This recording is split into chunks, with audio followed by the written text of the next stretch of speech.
Let's jump into this first story from Timcast.com. Oklahoma governor signs bill making performing an abortion a felony. The law grants an exception for abortions performed to save the life of the mother. Governor Kevin Stitt signed Senate Bill 612 on April 12th. The measure makes it a felony to perform an abortion except to save the life of a mother. Anyone who performs an abortion could face up to 10 years in prison and a $100,000 fine. The law goes into effect in 90 days. Quote, "We want to outlaw abortion in the state of Oklahoma," Stitt said during a signing ceremony. "I promised Oklahomans that I would sign every pro-life bill that hits my desk, and that's what we're doing here today. Women who seek or receive an abortion are not subject to criminal charges under the bill." Now, my question is, Roe v. Wade still exists, right? So what's going on? Well, I mean, first of all, I'm never satisfied. So the bit there about except to save the life of the mother, I'm a little. I want to read more into that because I don't think that exception should be there because usually when you look into that, you find that, well, saving the life of the mother, what they're really talking about is if the mother is in emotional distress, then she can still get the abortion. So you have to look into that because in reality, there is never a need for an abortion to save a mother's life. It never actually happens. But putting that aside, I think what we see here is the Republican Party, and this is like a shock for those of us who grew up. We're so used to Republicans being milquetoast and cowardly, and many of them still are. But we're starting to see in some of these states, Oklahoma, Florida, like the Republicans are actually going on offense, which is exactly what you have to do, is go on offense and try to enact laws according to your own value system rather than always playing defense. And if you believe that abortion is the murder of a child, then of course you're going to do everything within your power to outlaw. You're not going to sit around and say, well, the Supreme Court has spoken. It's the murder of a child. I think there's some there's a semantic issue here as well. So you said there's never a circumstance to perform an abortion to save the life of the mother. Yeah. So do you want to just elaborate on that? Well, usually you hear about this abortion to save the life of the mother thing, and these especially late term abortions. And so what? I guess you got to use an example. So like one example would be, let's say the mother is pregnant and then has some sort of medical complication, cancer or something like that, and you have to end the pregnancy, especially later in later term. Well, yeah, you end the pregnancy to save the mother's life. You don't have to kill the child first, though. I mean, you can deliver the child. At least try. So you can at least attempt it. So I could submit and agree that there are times when to save the mother's life, you have to end the pregnancy, especially in later terms. But you don't have to. Killing the child is an extra step that is not necessary. You can deliver the child, and in many of these life-saving, quote-unquote, life-saving abortions, you have children that could be delivered, and you send them up to the NICU, and there's a good chance that the child could still survive. There's children that survive at like 21 weeks at this point. Exactly. Yeah. So viability continues to get lower and lower. So just to clarify, because I mentioned a semantic issue, is what you're saying is they should at least try to save the life of the child. Because abortion. Here's what abortion is. Abortion is the direct intentional killing of the child. Mm-hmm. There is never a time when you need to commit the direct intentional killing of the child to save the mother. So late-term abortion doesn't make any sense. Third trimester abortion is completely nonsensical because the child can survive. Right, exactly. Because in the late-term abortion, you're still delivering the child. There's still a delivery that happens, but you kill the child first. Yeah. Why do you need to kill the child? Just deliver the child. Just to further clarify, in the instance where there is a severe abnormality and the baby likely will not survive and the mother likely will not survive a birth, you're saying that if they were to deliver the baby or maybe a C-section, they can at least try to save both? Is that what you're saying? Absolutely. There's no reason why you wouldn't try to do that unless you're just saying that, well, the child's life doesn't count. He has no moral worth, which is what our laws say right now in most states, is that the child's life, he has no moral worth. We don't have to try to save him. That's an interesting point. Yeah, and I want to mention this because I basically said something along those lines on the last episode where we did discuss this. Yeah. There are procedures that will be referred to as abortions in order to make the argument that abortion is ever medically necessitated, and it's just not true. So if there is an operation that is required to save the life of the mother, but that poses a risk to the life of the unborn child, that is not the same thing as an abortion. And there's a principle known as the principle of double effect, where you're trying to do one thing and there might be a negative unintended consequence, but it's not the same thing morally as intending to do the secondary thing which can result. Yeah, that's what I was getting to, is that's a good point, because the cancer example is one where maybe the mother is diagnosed with late stage cancer and you have to, chemo or something, and there's a chance that will kill the child. Well, if you're not directly and intentionally killing the child, you're doing a procedure to try to save the mother's life, and tragically the child dies in the process. Yeah. That is not an abortion. Well, that's the same thing too when it comes to the medical procedure, because when we're talking about euthanasia, specifically ending long-term care or making people comfortable as they die. I mean, there's a big difference of intentionally injecting a lethal dose of an opiate to end somebody's life or some sort of a solution that would kill them, versus if somebody's already on hospice and they already are, their organs are running at 20, 30, 40% capacity, and then you give them some sort of an opiate and their heart just simply cannot take it. Their liver cannot process the drug. So then they go into organ failure and die. Are you then going to say that the hospice nurse, murdered the woman? Did she go in to kill her? Did she euthanize her? No. You'd go, well, she did what she could to make her comfortable, and that then she died and responded differently. And so what we always do is we put a lot of things in umbrellas. It's like the LGBTQ community, how they keep adding letters to decide what's involved in our group. Abortion has an expansive definition where sometimes you've even heard of stillbirths counted as abortion if they force, if they force the delivery and it's a stillbirth. They go, oh, well, it was an abortion because the baby was dead. And you go, that's not an abortion. That baby was dead, so they forced the delivery. But it allows them to umbrella to justify the means, and that's a constant issue that I see. And I want to make one little point here, like you were saying earlier.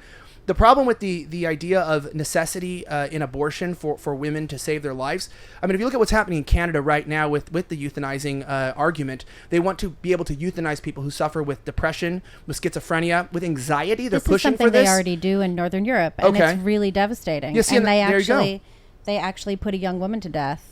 See, and so you're depressed. Like a few years ago, and it's really, she wanted to be euthanized. So you can kill your baby. I'm depressed. I don't want to have a baby. So where do you draw the line of what's putting the mother's life in jeopardy? I think, Matt, you got some nuance that is often left out of the conversation too, because my line of questioning was certainly there's going to be some circumstance where the mother and the baby's life are both in jeopardy, but the term abortion, I think, is often just meant to imply taking the baby out.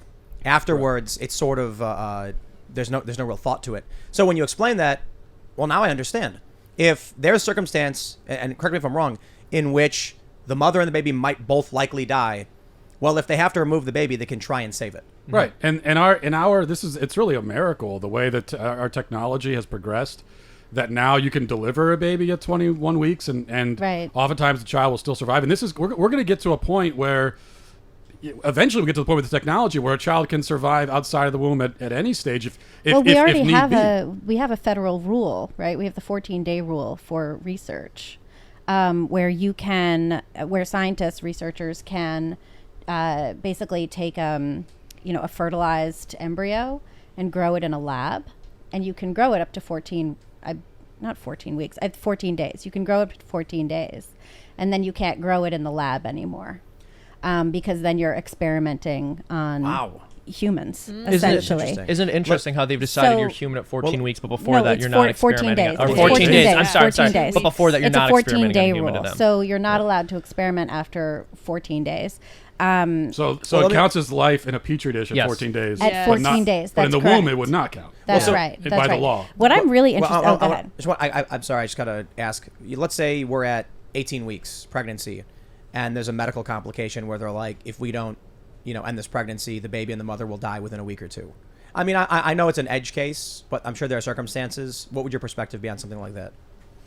Well, this is where you get into it, and it is important to emphasize it's like a fringe. We're talking about a small percentage of cases, and the vast majority of abortions have nothing to do with saving the mother's life. But in these kinds of incredibly devastating situations, then you have to fall back on these kind of philosophical distinctions like double effect. And in a situation like that, then maybe you might perform a life-saving procedure on the mother that's almost certain to result in the death of the child, but that's not your intention. That's not what you're trying to do. I see. Right. So that's the distinction. And sometimes you get to the real fringe cases. It does feel like you're splitting hairs, but you're actually not, because the principle is really important. And there are cases where women eschew radiation treatment for cancer because they're pregnant and they don't want to. And that's heroic, but it's that's heroic. But we would also. I'm not going to sit here and say that if a mother needs radiation, that I think she should be morally required to forego it. That's a heroic thing, and I have a lot of respect for it. I think that you could still, by principle of double effect, get the cancer treated. Agreed. Right. Yeah. So did you elaborate on double effect already?